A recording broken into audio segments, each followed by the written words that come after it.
So I'm thankful to Pre-Mama for sponsoring this as well. And again, my name is Jada Shapiro, or maybe I didn't tell you that yet at all. I'm Jada Shapiro. I'm the founder of Boober. We are a platform where expectant parents and new families can find all of their pregnancy to postpartum care providers like birth doulas, postpartum doulas, lactation consultants, and mental health therapists who focus on pregnancy to postpartum. So Boober was all in person until the pandemic. We were all about matching people to in-person care in the New York City area, where we've helped over 3,500 families find initially same-day lactation support and had started matching people for postpartum doulas. In the pandemic, weekly became virtual. And what's been amazing is that now I'm talking to all of you from all over the nation, and we can support all of you virtually. So those of you who are in the city area, which is we are based, although I am from LA, so I see a lot of it as well. We can help. Some people are doing some in-person work safe and when appropriate and depending on what your needs are. And then for the rest of where you are, we're able to provide the support virtually. So I see that occasionally where I am, sometimes the internet may be a little funky. So you'll just text me if something happens where you'll chat with me. So is anybody having a second baby or third baby? That would be helpful to hear as well, just to hear where you are, and then we'll get started. I just wanted to make sure that everybody was able to come in. All right. So this is tonight. I'm going to talk. It's very hard to hear me. Okay. That's not good. I was just teaching, so it was fine, but occasionally it does this thing for 20 seconds, just occasionally. So tell me, is it still hard to hear? Can you hear me now? I'm going to keep going. Very spotty. Shoot. That's not good. Okay. You can hear it fine. All right. I hope it will get back in. So we'll start with that. There's not much having to do with my face anyway. I might do a little bit, see if I can get somebody to check and make sure that everything's going fine, just because it doesn't seem like it is. But let me get started. So preparing for postpartum, something that we don't talk a whole lot about in this culture. So what I really want tonight is for you to be able to ask your questions about postpartum and prep. And if you could, you'll see that there's a Q&A down in the bottom, okay? In that Q&A, you can just drop your questions in there if you, and that will help me keep my questions. Do you think maybe I should just, I feel like you're not giving me great feedback here, so I should, let me just text. I'm so sorry. I just want to make sure that it's good, that you're not sitting here not able to hear. Okay. Much better now? Sorry. All right. I have some questions from you that you already submitted. I am a longtime birth and postpartum doula. I have been helping people for about 18 years, attending family at first and then becoming a trained postpartum doula. I don't know if you're all familiar with postpartum doulas. It's cutting out a little bit. So if you could just check, is anybody on the internet? There might be a child on the internet. So I will. Okay, I'm going. All right, thanks, Vanessa. Hi, nice to see you. So let's talk a little bit about how in the postpartum period, right? Normally in many, many cultures, in almost all cultures, we actually take care of the birthing parent, right? We say, you had a baby and now all you need to do is feed your baby, is rest, is recover and heal. And we don't tend to do that in the US. Now, many of you may be from many places. You may have a history where you, in your family, have some traditions. And it's a really great time right now to check in with those traditions. Find out from your family if there are any postpartum traditions that you may not know about. Something might really resonate with you. So I would encourage you to look into what postpartum healing and nourishment traditions that you might have in your family. The US in general, we let people have a baby and then we kind of say, bye, we'll see you in 6 weeks for your first, postpartum follow-up visit. it's getting a little sooner. Some of you may find that you have a 2 or 3 week postpartum visit now with your care provider, but still that's a really long time. That's like a lifetime. So especially during the pandemic and during COVID, right now, where we are not all having visitors immediately after, maybe we are 2 weeks later, we'll discuss that. And I would love to hear your questions about that, but maybe we're not having anybody in our home for a few weeks. And that means that we're doing this solo for a while. And nobody really did do that before. That is unusual. And so you guys are kind of birthing during kind of an incredible time, but you're also able to do this. I really want to emphasize that whatever happens, whoever you can have or cannot have, you will be able to take care of this baby, provided we just really focus on what are the things that are most important, right? And what can we let go of? So that's kind of the first thing that I really want you to think about. We're going to kind of talk about these pillars of postpartum and thinking about, first of all, we talk about this idea of retreat. So in most cultures, again, like I said, there's an idea where you turn inward, and it might be 40 days, 20 days, 20 to 40 days is common, where you would literally rest, be fed, feed your baby, sleep, and just be in that cycle. So think about the upside right now of the pandemic and what's going on. And there's not much upside to it, but one of the ways we can look at it is like, okay, I'm just going to be in my home for a while. I actually have permission, and it's kind of required, to just stay in and nest in. So thinking about setting up your nest, kind of creating your space in your home as you're thinking about preparing for postpartum. How can you make your home, or a corner of your home, peaceful, calming? What pillows do you have that are comfortable? Can you set up a nursing, if you're planning to breastfeed, or a bottle feeding station? You're going to do this a lot, right? Your newborn is going to feed very frequently, sometimes every 1 to 2 hours. And so you want to be comfortable and feel supported. So just thinking about that retreat, that we're not doing a whole lot, that in this time period, we used to, at least in American culture, it's like you have to bounce back and you have to be ready really quickly, and you have to go meet your friends and show your baby off to your whole family. And right now, you don't. That's not a thing, actually. And so really going inward. Now, another pillar of postpartum, in terms of moving through it in a nice way, is thinking about support. So thinking about what forms of support do you have, and that might be in a virtual form. It depends where you live. I know you're all over in different places. So let's start with who makes up your circles of support. I like to kind of, your circles of support, right? And there's the outer circle, which might be friends, good friends, or maybe medium friends, or maybe mom friends or new parent friends, or people you met on Facebook who are pregnant and maybe you don't know them and they still provide some support, right? So thinking about those, have you joined any kind of support groups that are virtual or in person, if that's a thing where you are? I'm so sorry that it's spotty. Thinking about that. And let's also talk about getting kind of, who are your friends that you can actually talk to? So it might be spotty for some and good for some. Thank you. So who are the friends in your life who you can talk to? Who are the people that maybe have had babies? Maybe they have been there, done that. And not only have they had babies, they're actually loving, caring friends to you who are not going to judge you for whatever is going on. They are really those people who can listen to you cry and listen to you laugh and listen to the hards and listen to the goods and the bads and all around, right? They're the people that you might want to do a FaceTime with. I actually really do think the video chatting, Zooming, doing all of this stuff, even though for me right now it's really weird because I'm talking to all of you, but I'm really actually just looking at this dot camera. I love looking into people's eyes. I am used to teaching in people's eyes and connecting. And so I've gotten used to this form and connecting with you this way. But with your friends and family, can you get that eye contact? Eye contact, even if through a screen, actually produces oxytocin and feelings of connection and interconnection and well-being.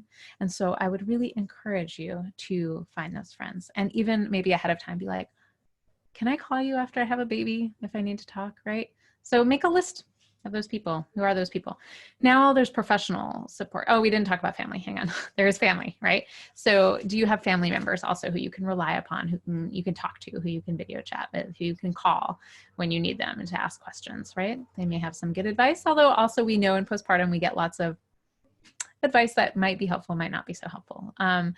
And we need to learn to take it all with a grain of salt. And we are like, oh, I'm going to use that bit. That was cool, but no, not that. That's really important as well. So thinking about that. Now, who are you, is anybody coming to visit? Is anybody out there having visitors? Are you worried or concerned or thinking about or trying to figure out quarantining and when family members should visit? Is that on anybody's mind at the moment? Let me know.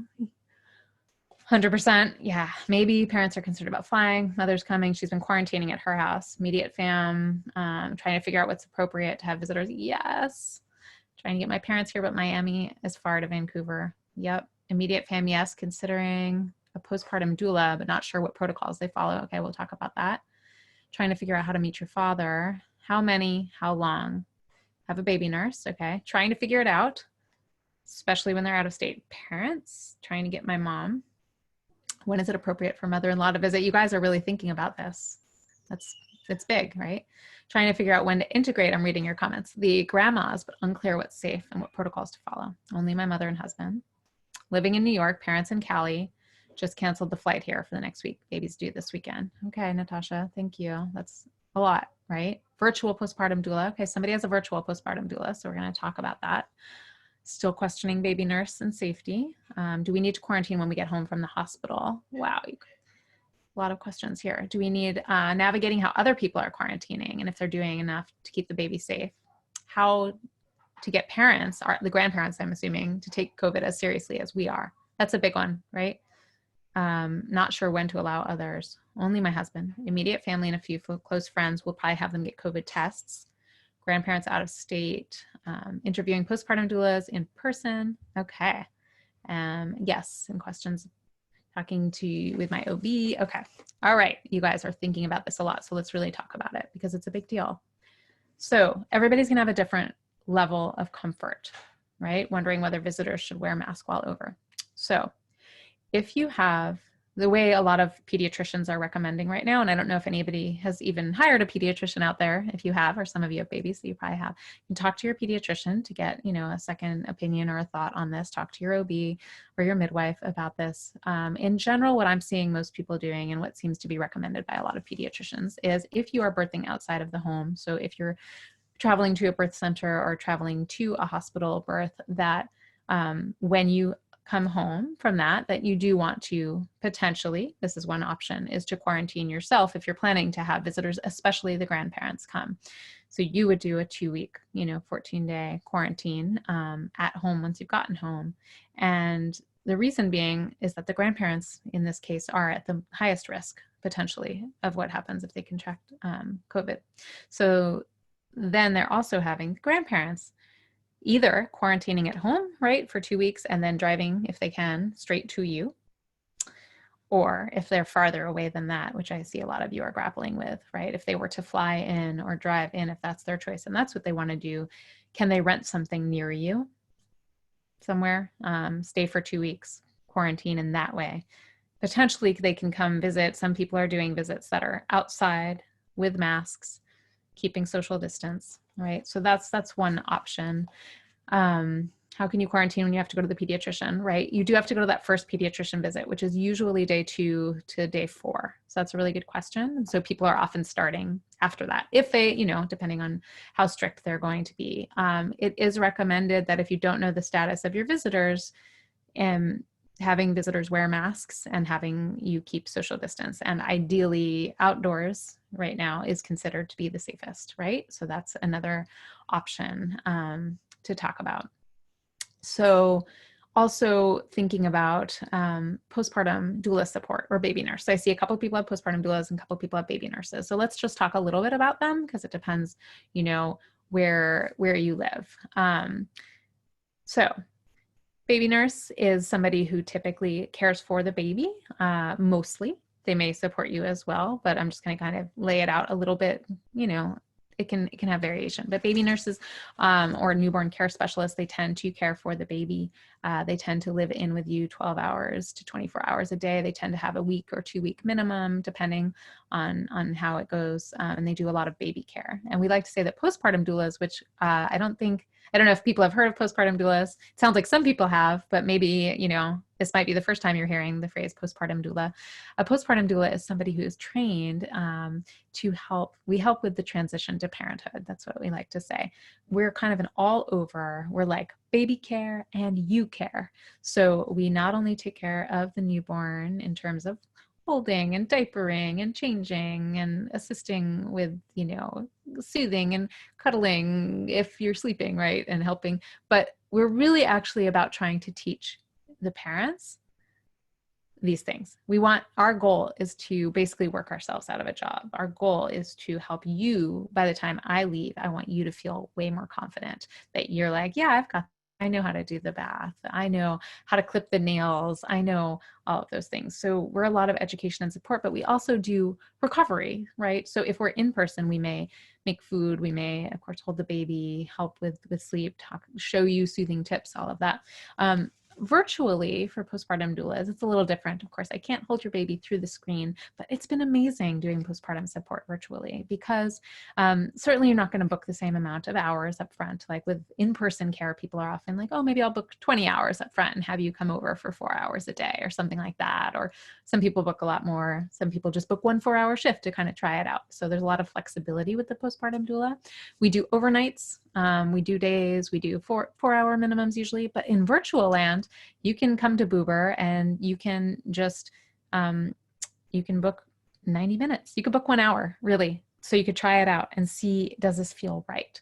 Like, how does it feel to have a newborn care person like pop into your screen? And I like doing it because I'll have parents sit with me, me or a lot of different postpartum doulas on the platform, and they might show me the diaper and be like, is this poop normal? Right? They might say, my baby is spitting up kind of a lot and I'm trying to burp the baby, but it's looking a little weird. And, and I might say, well, let's just lift the baby up a little bit more. And, some babies like to have a little pressure right into their belly, right?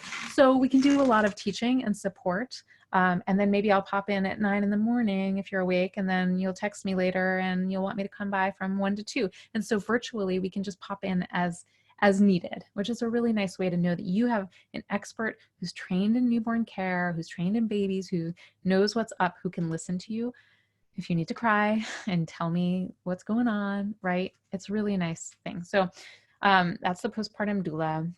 And I'm going to give you a little code for that later, but we do lots of teaching about postpartum in general. By the way, if you have your phone out, if you want to grab your phone at any time, you can, follow us at Get Boober.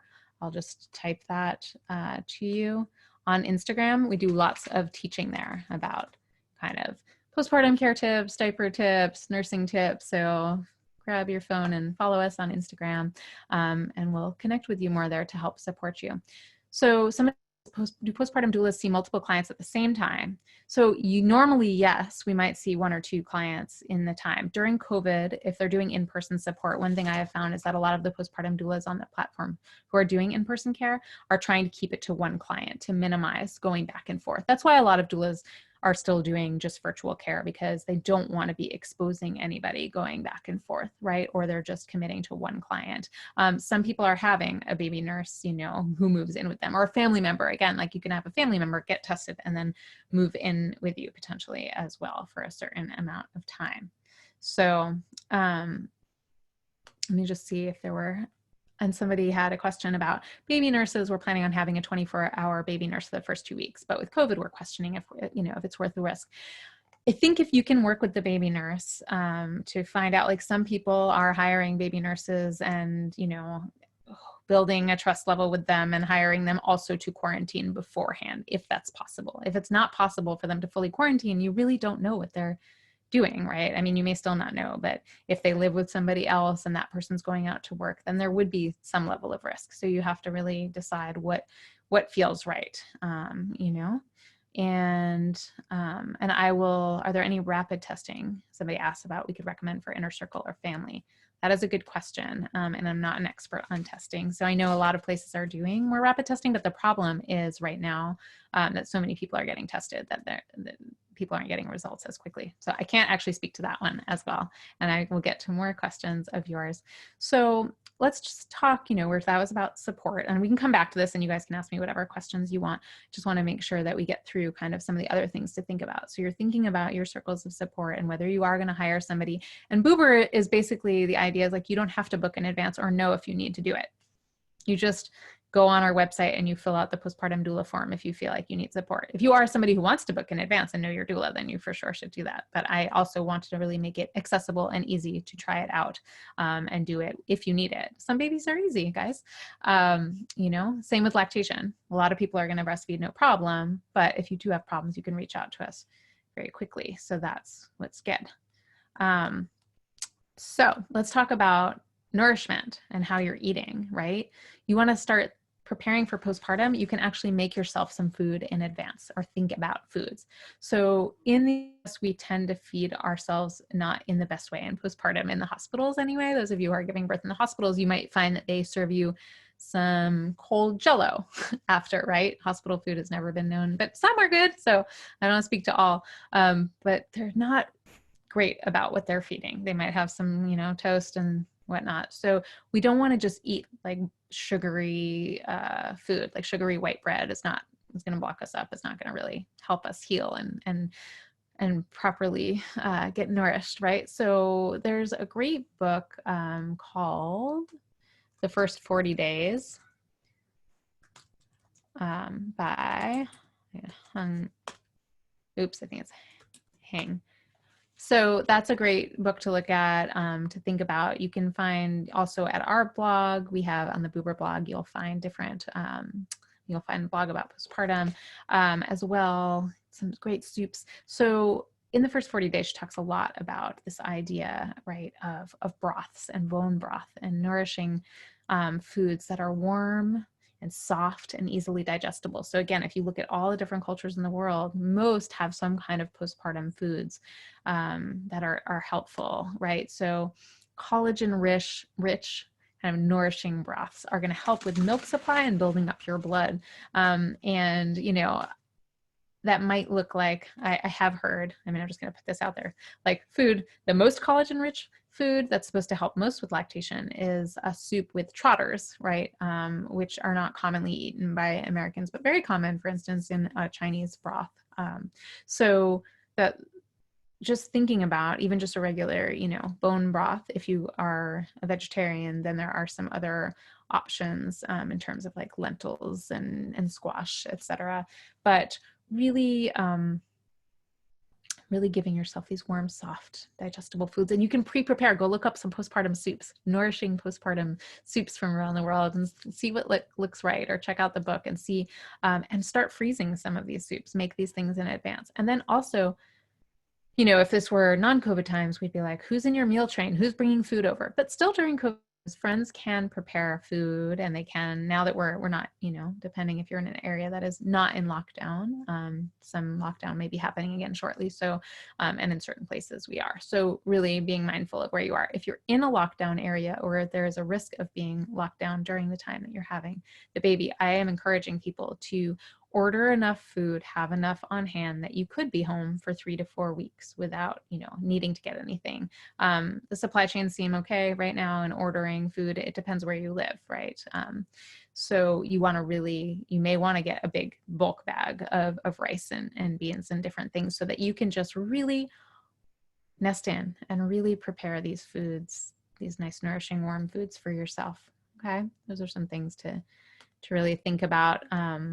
As well. Other good foods that are good to have are like nuts, almonds, nuts, sesame seeds, tahini, hemp flax seeds, coconut oil, ghee, sesame oil. Those are all really good for your hormones. Those are good fats, right, that help us. They're nourishing, tissue repairing ingredients. So thinking about that. Also thinking about who's preparing foods, obviously maybe you'll get to it, maybe you won't, you'll freeze some of these foods, but if not, as you're thinking about postpartum, your roles really change, right? And if you are in a partnership, not all people here are, but if you are in a partnership and you're still pregnant, you want to really sit down and think about, how are my roles? What are our roles doing? How are they changing, right? Most of the time, the birthing parent or the lactating parent is doing all of the feeding most of the time. If you are bottle feeding exclusively, then this will be a little more divided. But those of you who are breastfeeding or test feeding, nursing exclusively, you're going to be doing the feeding for a while. And so what are the partners, if you have a partner, doing, right? Pretty much everything else, right? So thinking about that, like, I think partners can be super helpful in kind of an advanced preparation, right? What anticipating the needs of the birthing parent. One, like getting snacks ready or putting something down when they're nursing, because they're going to be nursing a whole lot, right? Anybody know? Maybe you've taken my class. How many times a day are we going to be breastfeeding or chest feeding or bottle feeding? How many times a day does a baby want to feed? Yeah. 8 to 15, right? It's a lot of times. And I like that somebody wrote every 90 minutes. It can even be every 60 to 90 minutes. So hopefully you'll come take our lactation classes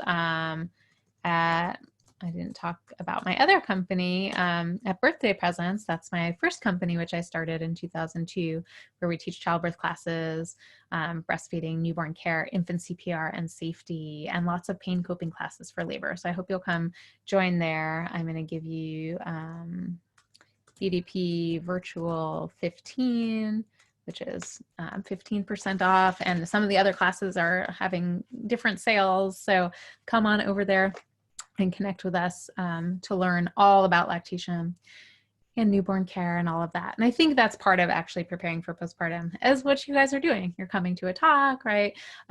You are getting educated. Education really, really helps, right? Learning what you can. A lot of it, though, is very theoretical. So you want to learn what you can and kind of be like, okay, at least if I know I have to nurse 8 to 15 times a day, then I'm not going to be stressed that my baby wants to latch on so much. So sometimes things like that little bit of knowledge helps you really be like, oh, this is normal. This is not a problem. I'm not producing enough milk. It's normal for my baby to request milk that often, right? So just thinking about that. Resting, right? We really don't rest a whole lot. So in our culture, we're a do.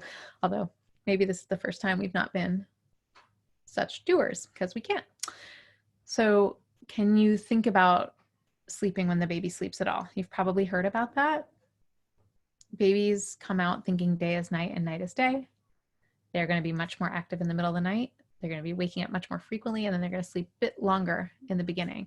So when that baby takes a nap, maybe at 10 a.m. to 1 p.m., it's really critical that you get your sleep too. Sleep helps us heal. Sleep helps reduce anxiety. So if we are starting to feel more anxious, we might want to check in.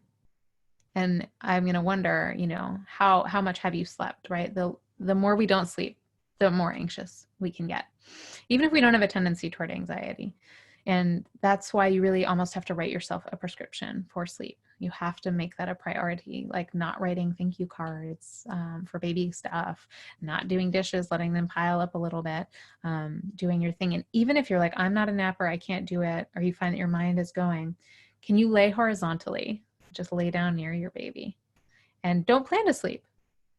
If you haven't slept that much, you probably will. You'll at least go into this state. You can put on music or headphones. For me, what I find is helpful is actually listening to something like comedy, something I listen to and I get into, and then I fall asleep. Whereas if I'm just listening to calm music, it actually doesn't help me fall asleep. So everybody's different and checking in. And that's something also to think about preparing for postpartum, is knowing that the other kind of support out there is, mental health therapists who really focus, they get it. They get pregnancy and postpartum, and we're talking about postpartum, so they get postpartum. And when you are transitioning to parenthood, you're becoming a new mother or a new parent. it's perfectly normal, right, to go up, down, all around, but like it's tremendous. It's a big, huge change in your life. And so why wouldn't we think that we might need to talk to somebody about it? So sometimes even just talking once to somebody who really gets it and can really listen can make all the difference in the world. And I actually kind of think, I'm like, everybody should do one session at some point, like whether that's with a good friend or a therapist who's not about lifetime therapy, who's just about focusing on this transition to parenthood. So you can always reach out to us for that. But just knowing that it can, like baby blues are normal, which means up, down, all around. First 10 to 14 days, you can be crying and then all of a sudden laughing and looking at my baby and I'm like so happy and I love my baby so much, and then I'm just crying and I'm just so confused. It's all over the place. So that can be normal.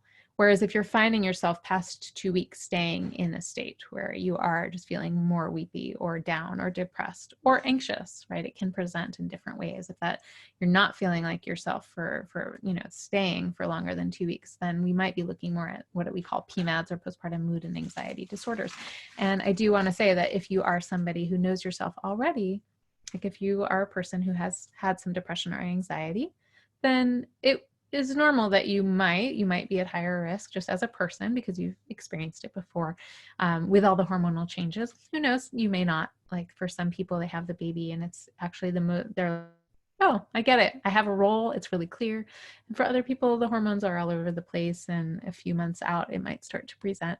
So just know that postpartum depression and anxiety are treatable, really treatable, if we're all talking about it and you're telling somebody.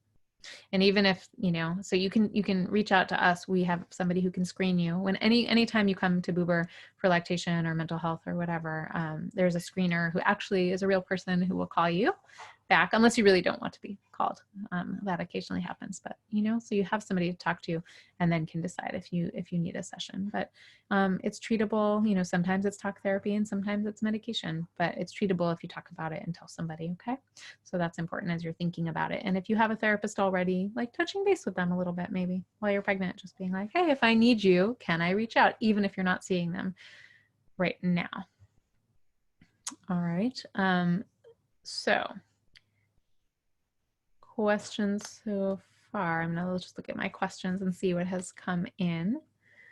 All right. Somebody asked about online new moms groups in LA. Actually, it is called Mom Crew LA, and there's Mom Crew in New York as well. And there's other mom crews, or you can reach out to Mom Crew. There's usually Facebook groups for many different locations and places, but Mom Crew LA is one that is in LA. And I actually occasionally go talk to them, so I might see you there. Are there any issues eating nuts while breastfeeding in terms of allergen exposures? And I want to make sure, I just remembered that I have my questions that were submitted to me ahead of time, so I'm going to answer those as well. But is there any issue eating nuts, et cetera, while breastfeeding in terms of allergen exposure?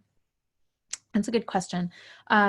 Typically not anymore at this point. And you do want to check with your pediatrician to make sure on this, but for a while we were saying, no nut exposure, don't eat nuts, don't expose your child to nuts until they're 3 years old. And they realized that is actually creating much higher levels of intolerance and allergies to peanuts. So they are recommending an earlier introduction now. And so you do want to just confirm with your pediatrician, can I eat, or your OB right now, can I eat nuts? But typically, yes, they're saying that is okay. And the same goes for kind of eating anything when you're lactating, that all foods are okay until they're not okay. So if you're noticing that your baby is showing signs of allergies, meaning maybe they have blood in the stool, maybe they are really fussy, maybe they have kind of eczema, like skin issues, right, that are coming up, rashes, things like that, but often, or a red ring around the anus, little rash there. That's when we go, maybe it's, maybe it's an allergy. Gassiness. There's lots of reasons for gassiness, but if your baby's gas is just really off the charts, and despite all of the different things that you might work on, it might be something you're eating. Most commonly, it's when we're eating dairy. Cow's milk dairy is a really common allergen. Soy is a common allergen for babies. But in general, we say don't change your diet. Don't worry about it. Wait and see what happens when the baby comes out. So a couple questions that I got earlier, and then I'll come back to these questions. can I find a lactation consultant in my insurance provider network through Boober? That is a great question, something we're always working on and is a challenge. Right now, we do have somebody in the Aetna network. So at least in the New York region, I am not positive if it works for elsewhere. So if you're in the New York region and you have Aetna, or even if you're not, you can check with us, because different people are always coming onto the platform. We're growing, and as we grow into your area, we are bringing on and vetting people in the area who may work that way. Now, the Affordable Care Act requires that lactation counseling be covered. So knowing that, every lactation professional on the platform will issue you, a receipt with the proper codes that is supposed to get you reimbursed. And we are seeing from the lactation professionals, because the people who give you those receipts, those coded receipts, they do tend to get a letter when you get reimbursed. So we're seeing a fair amount of reimbursement, although not always, it's not guaranteed. So that's important to know, but you are entitled to it. And you can see on the Boober site, you can go there and you'll see that we have a toolkit link, and one of our blog posts is about, how do I get covered by insurance, and what do I do if they deny me? Because they like to do that sometimes, right? Really fun. So that is what we're hoping to solve in a major way. Any tips for unlatching after feeding? Yes. So if your baby is latched on, they most of the time will unlatch themselves, or they'll just kind of subtly keep sucking. If they haven't really fully come off, you can take your clean pinky upside down kind of and slide it in to the kind of in the mouth where it's slightly open. Let that kind of unlatch and release. You don't want to just pull the baby off, although you'll only do that one time, because you'll be like, so yeah, just that's one way. The other way I sometimes do is I just press down on the breast tissue. I'll show you with a fake boob as well. You can just kind of press there and it kind of pops a little bit. So how much spit up is too much spit up? It's interesting. Spit up looks way worse when it comes out. It can be a very small amount, but it spreads and you will be left thinking like, oh my God, my baby spit up so much. So I don't know if the question is about frequent spit up or if it's about volume of spit up, but some babies spit up after every time they feed. If you have that kind of baby, you might want to hold your baby upright a little bit longer, right? Wait a little longer. Some babies can nurse and then you can change them and they can be swaddled and they can just go to sleep on their back and be fine. But other babies really need like a 10, 15 minutes, sometimes a little bit more upright.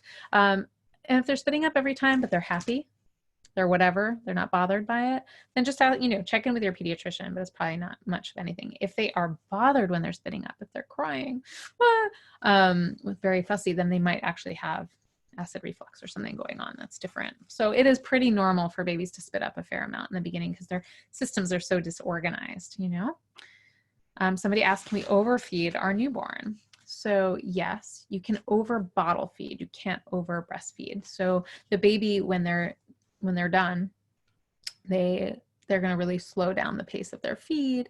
They're going to, be floppy. They're going to maybe suck a little bit, but they're not really going to be actively feeding anymore. And you can take a full baby and you can try and put them by your boob and they're just not going to latch on. They'll just sit there. So you can't force them to eat. Whereas with the bottle, and we do have on, actually, I think it's on Instagram. We recently, a few posts ago, maybe within the last week or so, we did a post on paced bottle feeding. So again, if you haven't yet, follow @GetBoober, and we talk about paced bottle feeding. So that means that you're kind of teasing the baby's lips, right? You're not, you're waiting for them to latch on, and then this mouth doesn't go in, so I have to fold that. Then you're kind of tipping the bottle just enough that there's still milk in there, but you're not feeding the baby like glug, glug, glug, glug, glug, glug, glug, right? And we're also not forcing the baby to drink all the milk or the formula that's in there, right? I'm watching my baby, and if they're sputtering, if they're kind of like, I don't want to eat anymore, like I'm watching out for that, and I'm letting them go, and I'm putting this bottle down and I'm waiting, and then I'm burping the baby. Bottle fed babies need lots more burps. Typically they tend to take in more air, unless, sometimes babies that are breastfed, if they don't have an ideal latch, they will also do that. You'll hear them. And if you hear a lot of slurping and sucking, that could be a sign that latch is a little bit funky as well.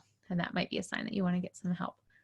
So be mindful, and that is why you don't want to put too much milk into the bottle at first. You're trying to figure out, like a newborn, and often, people ask like, when should I introduce the bottle? On average, when breastfeeding is well established, if you're breastfeeding, which for most people is somewhere between 2 and 4 weeks. Somebody has a question about recommendations for breast pumps for working on the go people. Are the wireless ones worth it to be able to be hands-free and to continue with life while pumping? So yes, I would say, depending on what your life is, the LV, which again, if you go to our Products We Love page, which is down in the resources link on our website, you will find, and as a mom-owned business, occasionally when you buy some of the products we recommend, and we only recommend things that we think are good and that you can actually use, and I don't think you need a whole lot of products, but so sometimes we will get a little bit of an affiliate deal, and sometimes we don't, and we'll still recommend it if we think it is a good product. So the LV wireless pump, which talks to your phone, goes in your bra, it's not ideal as your only pump necessarily. For some people it is, and for some the suction is not, like if they have to be an exclusive pumper, but it is great for people who either have another child who can be pumping and running after their older toddler. It is great for people who are working on the go, who aren't, at home able to work. So if you work in an office, it's so silent. My office manager, back when we were in person in existence, she actually was using, we were trying it out actually. LV had sent it to us, as like a year and change ago, maybe a year and a half ago, and they sent it to us, and she one day, I don't know, I was like, have you tried the LV yet? And she's like typing, and she's like, yeah, I'm wearing it right now. So I was literally talking to her. Then when I actually looked, because of course I'm not like just staring at her chest, I realized that on one side it did look a little bit bigger, right? Okay, but I hadn't even noticed, and I couldn't hear it. That was the crazy thing to me. So yes, I think it is worth it, depending on your lifestyle. You can also, you can use like the Haka. I don't know if people know about this, but the Haka I love. It's really affordable. We have that also on our Products We Love page. You just want to make sure that you flip it. And let me show you.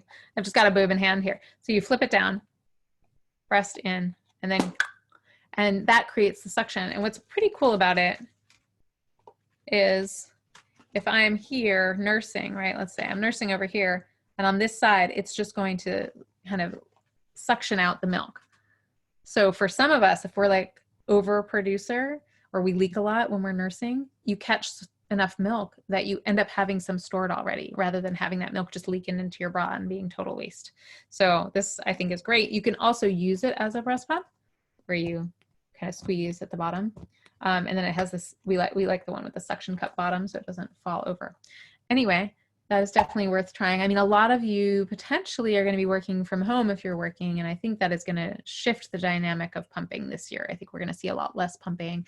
I was interviewed for a piece actually that's in Vogue about pumping and working, and whether I thought we would see a lot more people just like nursing during a Zoom. And yes, the answer is absolutely yes. I've already had several meetings with moms who, just whip out their baby and they have to nurse, and maybe with me they feel more comfortable, and I don't know. That's not the same as a boardroom meeting, but I hope it will be. I mean, I hope it will be. You're allowed to eat on your meeting, so your baby should be allowed to eat as well. So we'll see about that. Other questions, let me see. So I'm looking, how about foods to increase milk supply? So I thought potentially that one of the people from Pre-Mama would be here. So Pre-Mama has supplements. I just want to mention that they do have lactation there. They have from fertility through pregnancy to postpartum supplements that could be useful, possibly. So there are some, they have one to increase milk supply. Now, what I always want to say as a caveat before, and I'm just going to type the name, as a caveat before you just jump to supplements for increasing milk supply. And again, if you need to, then Pre-Mama does have some supplements that have things like fenugreek, which may or may not be appropriate for your particular situation. So we tend to say, don't just drop supplements that are meant to increase milk supply. until you have checked in with a lactation consultant or your pediatrician or both, but really with a lactation consultant ideally, because a lot of times people will contact Boober and they might say something like, you know, I'm just not making enough milk. My baby is 6 weeks old and there's not enough supply exactly. And I'm wondering, you know, what foods I should eat, kind of like the question you asked.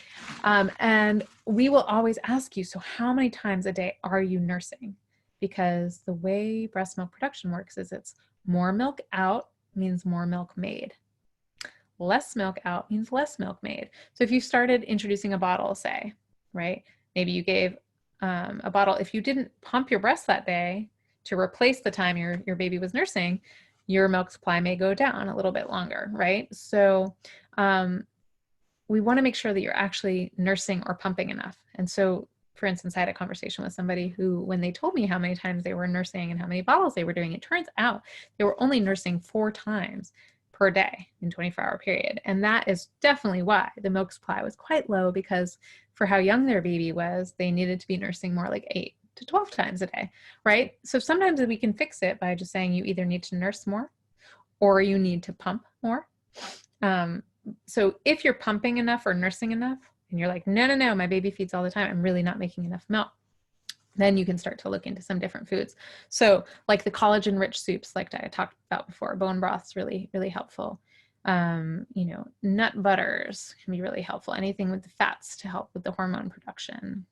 Coconut milk, you know, oats are known to be, the word is galactagogue. So we actually have galactagogue, type it in there. We have a class called How to Build Milk Supply that we do through Boober. We also, I believe, have one of our videos on the blog where you can find, or at the YouTube channel. I didn't even mention that. It's at Get Boober also has lots of YouTube videos where we talk about things like this. And you'll see also some of our past webinars where we've talked about this. So first, make sure you're nursing enough. Then you can start to think about these other foods that might help, like the oats, or, you know, then there's some other supplements too. So again, Pre-Mama has some that have some of these different ingredients, and you might hear things like moringa, right, or fenugreek, but fenugreek shouldn't be taken if you have certain thyroid issues, for instance. So before you take any supplement, you just want to check in, right, with your care provider. Brewer's yeast is also known to be a supplement that high in the B vitamins that seems to increase milk supply. What does, I'm just going to keep taking your questions. What does an what does an uninterrupted golden hour look like? Also, I heard 3 golden hours are better than just 1, but I worry that the hospital staff won't allow 3 hours of interrupted skin to skin. Yeah, depends where you are. Pauline, if you want to tell me, you know, where you live. I would say on average in hospitals, you are typically in the birthing room that you birth in, the labor and delivery room, for an average of about 60 to 90 minutes, at which point they move you to the postpartum room. If you are choosing, I don't know if anybody here is birthing in a birthing center, but if you're at a freestanding birth center or an in-hospital birth center, then we normally have much more time. They don't disrupt the skin-to-skin contact, and that could be hours where you'd be fine. In a hospital environment, they are moving you. And so I recommend that you, first of all, talk to your midwife or doctor now. And obviously, if you're at a home birth, anybody at a home birth here, there's not an interruption if the baby is fine. So in hospitals, those of you in hospitals, and this is something I've been doing for most of my career, is counseling people and helping them figure out, like, ahead of time, how do I prepare for the fact that they might want to separate the baby, that we don't always do routine skin-to-skin contact. American Academy of Pediatrics recommends skin-to-skin contact as the best way to support that early breastfeeding during that golden hour, where the baby does what's called the breast crawl. Again, come to our lactation class. I hope you will come. We go much more into this, but just talk to your midwife or doctor now. How can you help me with breastfeeding? I'd like to keep my baby in skin-to-skin contact. I know the AAP recommends that. If everything's fine with the baby, can I do that? So that's just like the first level of asking. And the second level is at the time of the birth, having you, if you're able to talk, or your partner, if you have one, or your doula. Doulas do this a lot, where we help remind you that it's a good time. Oh, somebody asked about virtual doula, virtual birth doulas. I'm going to speak to that as well. So virtual birth doula even, which I might be on screen with you, interacting with you, or you might just have your earbuds in and I'm talking to you. And when I hear the doctor, then, you know, or the nurse say, oh, you're ready to push, I'm going to whisper in your ear and I'm going to be like, hey, now's a really good time to talk to them about delaying newborn procedures if the baby's fine. So that's a lot of how birth doulas work, whether in person or not. We're constantly advocating for you. We are hearing the things, we are aware of the things. We're saying, hey, do you want to ask this question now? We do a lot of prenatal preparation as well with you. If you're working with a birth doula, amazing support to be able to kind of get through the whole process, right? So in terms of postpartum, birth doulas do help a lot with the initial breastfeeding. So I say, you know, if you can keep that baby in skin to skin, let them do the breast crawl, that's great, but you don't always have the luxury of it. Sometimes they're kind of pushing you along. And one thing I will say is, you know, sometimes we do need to, instead of just letting the baby kind of crawl all the way up, maybe I just need to put the baby a little closer up to my nipple, right? And if I do that, they have a little less traveling that they have to do. And if that happens, then I can feel like, okay, I just moved them there. So maybe I took off a little bit of the time of that traveling for the baby, knowing that they're not necessarily just going to give all that into uninterrupted time. Now, if the baby's fine and they say, oh, I just need to take the baby off to weigh the baby or do whatever, you can say, thanks, but no thanks. You know, I would prefer to wait until after initial latching. So the AAP does have that. You can go to AAP, you know, aap.org, which is a good resource, the American Academy of Pediatrics, and you'll see over time there's different studies, but they do generally recommend, you know, delay newborn procedures until baby has breastfed. It's one of the things that makes breastfeeding easier. If for some reason you are separated, you can't, or due to COVID, sometimes there is some separation if you are testing positive, although that's not required either. So you're going to check in with your care provider. Whenever you get back together, take your shirt off, get that baby naked, get into skin to skin contact. I know we weren't together, now we are, and let them, place them in between your breasts and let them kind of crawl up and do their thing. They retain that ability for quite some time, so you can kind of, you know, do that. All right. Would I recommend using a nursing pillow? And if so, which one? Well, in fact, I would. So I'm going to share one with you since I have it here, since you asked. I love this pillow. It's relatively new on the market. It is called the BB Hug Me. That is one of our partners, actually, because they sent me one. I used it with lots of new moms in my studio at birthday presents. People were super into it. It is super squishy and super comfortable, and it just ties right on. And the thing that's awesome about it is it actually sits high enough. It's easy to put high enough that your baby will be in the right position, high enough for nursing. So it's called BB Hug Me. We have a code also for 10% off. I think is code 181. I'm giving you, it's either code 181 or code 182 because I can't remember which one is working. I know we changed codes, but you'll see that also the link is through our Products We Love page.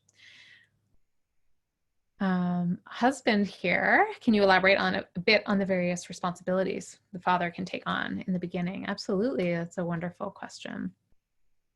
So for dads or partners here, you know, really thinking about how can you support? There are so many ways, you know, if mom or the birthing parent is going to be nursing, then they're going to be doing all of that. But there's so many things you need to do after, right? So there's anything from, let's see, like, what did I do with my baby? Just put the baby down. After the baby nurses, you can be the one to maybe hold the baby. Most babies are going to need to be changed after, right? So go change the baby. Then babies are going to need to be soothed. We do a whole soothing talk in our newborn care class. So you can come to the newborn care class to learn all of the 5 S's and the soothing techniques. So you're going to want to learn like soothing, and you're going to shush and rock, and then you're going to swaddle your baby maybe, and you can be the one who really does that whole process. So that can be like another 30 minutes of the birthing parent nurses, right? Where you're going to be changing babies, all of that, swaddling, settling them down for sleep. So you can be super helpful there. You can also be super helpful in just anticipating mom or birthing parents' needs, right? Feeding them, giving them little bits of food, having water, fluids, setting up at the nursing station. That's just so helpful, right? Being like, hey, do you need anything before they go to the bathroom? Like, do you need more pads? Do you need anything? Like, should I get the sitz bath, right? To heal the perineum. There's another company that makes all postpartum products. They're all healing for postpartum, called Bodily, which you can also find through our site. It's a mom-owned company that I recently connected with. We did a webinar actually with them recently. So they make all sorts of things like belly binds and squirt bottles for the perineum for when you pee so it doesn't burn, right? So dad or partner, you can go get all the stuff. There's a lot of stuff that they often need, but mostly feeding. I think lots of feeding, taking care of the baby, learning how to baby wear. That would be one of the best things. We occasionally do a baby wearing class, which is really fun if you would be interested, actually. And we always want to hear, I realized I didn't set up my poll, but love to hear what kind of next classes or webinars you'd be interested in. But baby wearing is one of the best things you can do, dads and partners, and moms too, but especially it's a great way to bond and connect with your baby and soothe and settle them in some kind of a like a wrap carrier. I mean, I have this like big long fabric that I love, and you wrap them up and you put them in, and that is like really recreating the womb, because we talk about the fourth trimester, right? Thinking about just how the babies really want to be back in the womb, or that's what they were used to. So anything that you can do to help recreate the womb. So wearing the baby helps, right? So that can be really, really helpful. Other things you can do as a dad partner is really be a great listener and just really listen and validate, because sometimes it's just going to feel like, oh my God, this is more than I bargained for, or this is intense, right? If you guys are solo, then dad, like, you're going to be getting up a lot in the night to help with that. And you guys are going to be like tag teaming on sleep, potentially. So a lot of listening and validating and being like, I just want to hear, what you have to say, anticipating things, taking out the trash, whatever needs to be done, or, and also you guys thinking about for postpartum, when you're feeling up to it and feeling ready, going out, thinking about, your relationship. Like, so some of the big things that change are like your relationship to yourself totally changes, right? You're like, I have a whole new body and I am more vulnerable and I need help doing things, right? And, making time to connect a little bit, even if it's taking a 1 block walk together, sitting down and watching something or listening to something together, right? And that can be really, really helpful. So I think just knowing what your roles are, talking about that, and it might be that you're going to be doing laundry in the beginning. This will shift over time, more cooking, shopping, ordering, right? Walking the dog if that's what needs to be. Maybe coming up with a little date night concept, which literally could be having tea in your home or whatever, that you would do, or helping mom to be like, I'm going to take the baby for a little while. You take a shower or do whatever you need, right? Or lay down. Other thing while you're thinking about last things, as you're preparing for postpartum, is find your like postpartum parent yoga that's online, right? Even if you don't really do yoga or you're not into it, you get to connect with other people. Like going to support groups online can be really, really helpful. So I'm just going to answer a few more questions that are here, and then I'm going to let you all go, and really hope that you enjoyed this class. And if you need anything else, that you reach out to us. We will shoot you an email with some links and some special deals. So be sure to open our email. You can always unsubscribe from it, of course, but we will certainly be sending you a couple of great offers after this webinar, in addition to some of the links of the products that you guys asked questions. I'm happy to share that with you. Do I recommend pumping between nursing sessions in the beginning? No, I do not, unless you need to build milk supply. So the reasons you would reach out for a lactation consultant and try to figure things out are like, if my milk supply is too low, then somebody might tell you, yes, you should be pumping in between feedings. But if your milk supply is fine, then there's no need to. You only start pumping when you're ready to introduce that first bottle. So that might be somewhere in that 2 to 4 week space. But if you're not making enough milk or it's really hurting you, etc., then you want to reach out, I hope, or talk to somebody or talk to your pediatrician. But a lactation consultant, a specialist who really specializes in lactation, can make a huge difference. So pumping, the first time you pump, maybe thinking about pumping in the morning. You tend to make the most milk overnight. So that's a good time to think. How long do feedings last? Typically, somebody asks.